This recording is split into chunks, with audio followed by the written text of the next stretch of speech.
नमस्कार।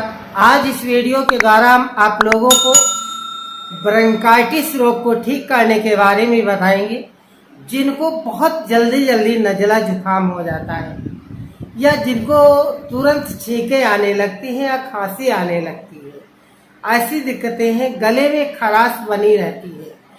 कुछ लोगों को इतना खांसी आती है कि उनका चेहरा एकदम तमतमा जाता है, लाल हो जाता है। बच्चों को काली खांसी आने लगती है या जिसे कुकर खांसी कहा जाता है। बड़े लोगों में सूखी खांसी आती है। खांसते खांसते बलगम को निकालने के चक्कर में बहुत परेशान हो जाते हैं। यहाँ तक खांसते खांसते लोगों को उल्टियाँ तक हो जाती हैं।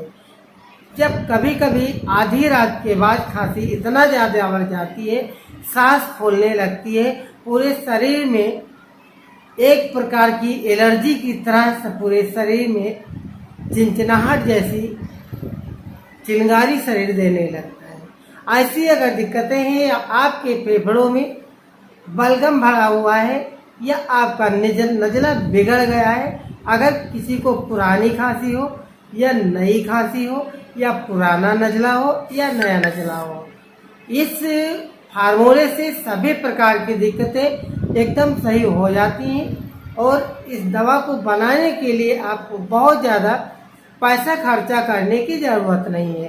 ध्यान रखिए, जब तक हमारी दवा का प्रयोग करें तब तक आपको शराब नहीं पीना है। अगर धूम्रपान करते हैं, बीड़ी सिगरेट तंबाकू खाते हैं तो बिल्कुल सेवन नहीं करना है। फ्रिज में रखा हुआ कोई भी, चाहे तो पानी हो या कोल्ड ड्रिंक हो या खाना हो या कोई फल है, यानी कि फ्रिज में रखा हुआ कोई चीज़ आपको नहीं खाना है।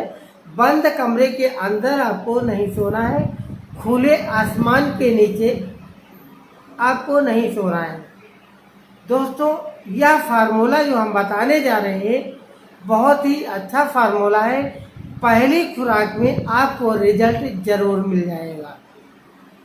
कुकर खांसी, काली खांसी, बलगम युक्त खांसी या जिनको कफजोर रहता है, यानी जिनको जुखाम रहता है, उनको बुखार भी रहता है, या किसी को इस्नोफीलिया है, या किसी को नाक के अंदर का मांस बनने लगा है जिसे साइनोसाइटिस रोग कहते हैं।